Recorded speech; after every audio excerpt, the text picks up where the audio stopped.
Ayan, hello guys. Tanghalian tayo. Ito yung ulam ko. Salamat sa bumili. Tsaka may sasawan tayong toyo. May sibuyas. Mumbai. Kalamansi at lemon. Matagal na din ako nang di nakain ng isda guys. Kain na. Grabing tagyawat ko. Meron pa dito. Saan tumanda nagkakatagyawat. Ano ba yan? Kain guys.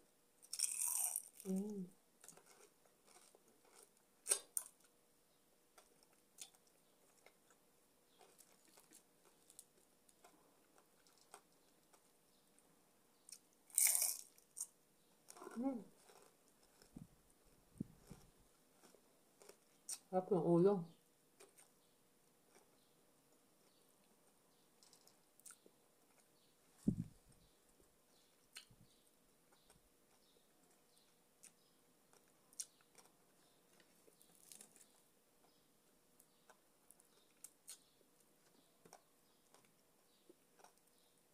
Pag laging isda, kakasawa.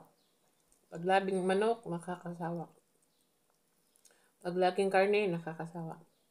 Hindi tayo maintindihan ni Lord.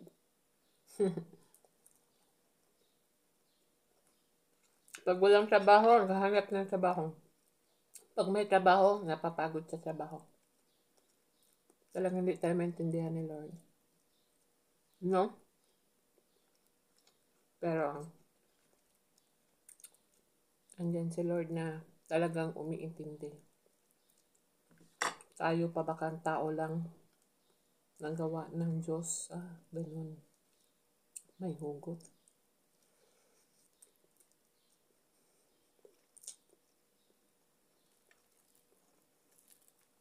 Ewan ko guys, wala na akong upload. Wala nang bagong video. Laba, kain, tanim, linis. Ay, nako. Pasensya na guys. Yun nga tawag, di ba? Your daily routine. Tanghali na pala ngayon dito guys. Alauna, 35. Alauna. Alas 11. Agahan tanghalian na to. Tsaka talagang hindi ako naghahapunan. Kumakain ako. Today is Monday, February 19 na guys.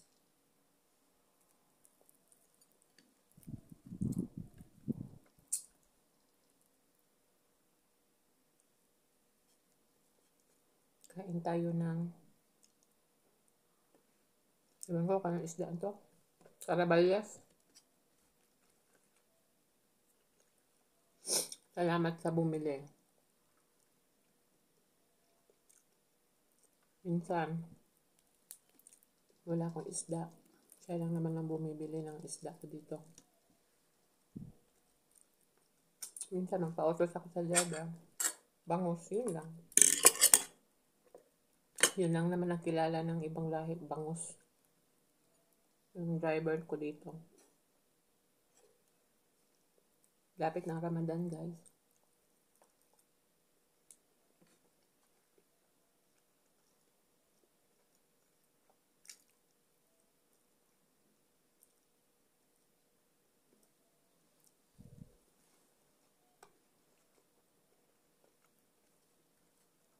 Sana marami akong kliyente.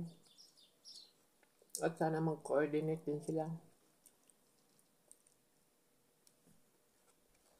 At sana mag-coordinate din yung katawan ko para madami akong kita.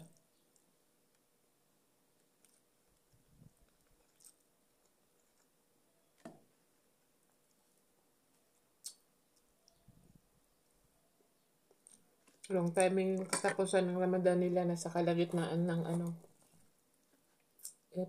March, April. Tapos yung sahura nila is katapusan pa ng April. Alam ko madaming utang na naman yan.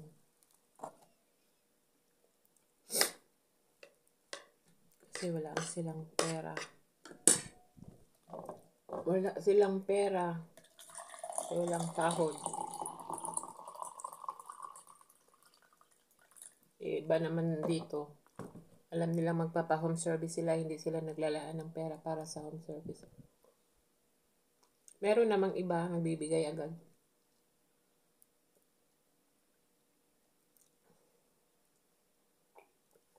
Pero meron ding iba, hindi. Yeah. Pataasan ng pasensya. Sa Ramadan. Dapat Ramadan walang utang pero meron pa din.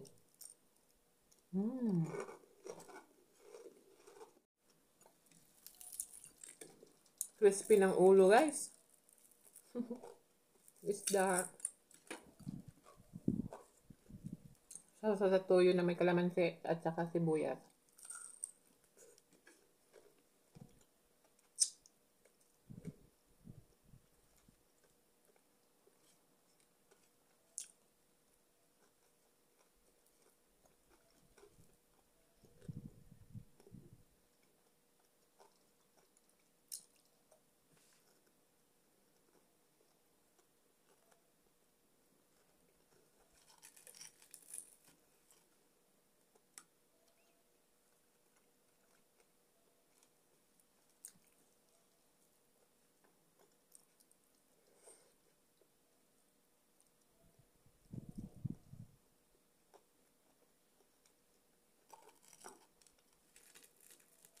May client ako alas 4. Kailangan puntahan. Kasi pambayad yun ng kurente at pambayad ng ikama ko.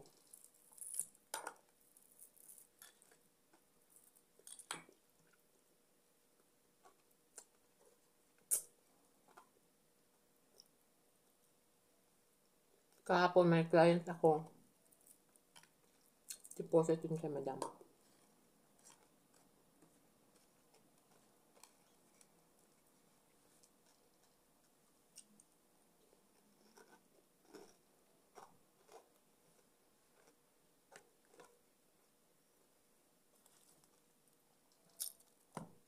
Heavy meal kasi hindi ako kumakain ng hapunan.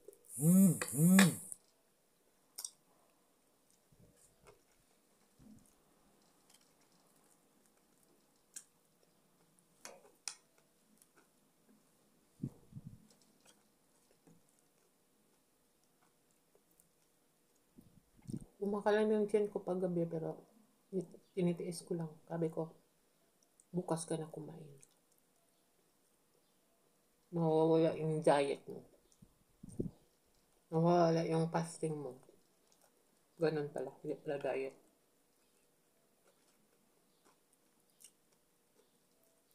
Sarap. Sarap pagka isda. Sausaw sa tuyo na may kalamansi at sibuyas. Diba guys? Yan.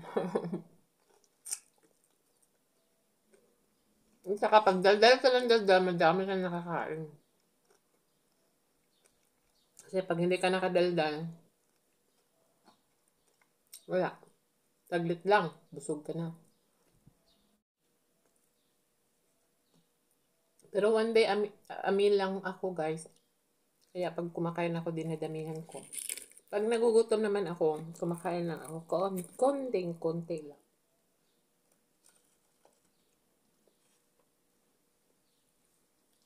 Nasanay na din naman ako.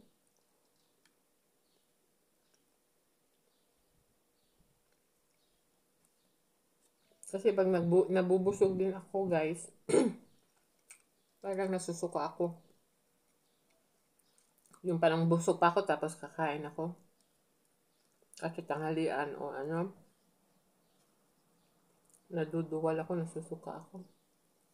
Yun ang napapansin ko pagka nagpa-fasting.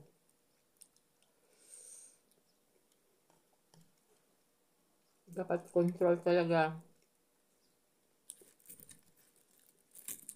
na one day a meal lang.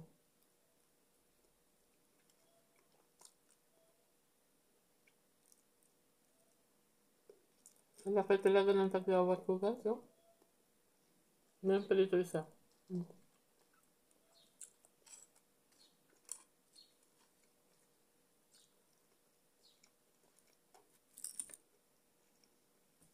Sa hormones na to. Tama na, busog na ako.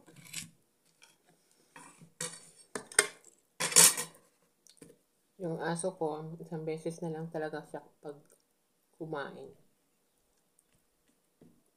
Takot na ako masira yung tiyan. Masira yung sikmura niya. Magkakasakit. Iyak pa naman ako. Sinaawa ako. Iniisip ko paano pag namatay, paano na lang ako. Hindi kaya ko naman, kaya lang yung nagkabanding na kami ba. Doon yun ang masakit. Pero minsan iniisip ko, natanggapin na lang kasi ganun naman talaga walang forever. Pero masakit pa din kasi magkasama na kami mula August, September, October, November, December, January, February. 6 months na kami magkasama. Mas marami na kaming banding. Kung tuloy-tuloy yung pagkasakit niya, hindi na talaga ako mag-aalaga ng aso. Ayoko nang masaktan. Bakit ba kay... Ano yun, kanta?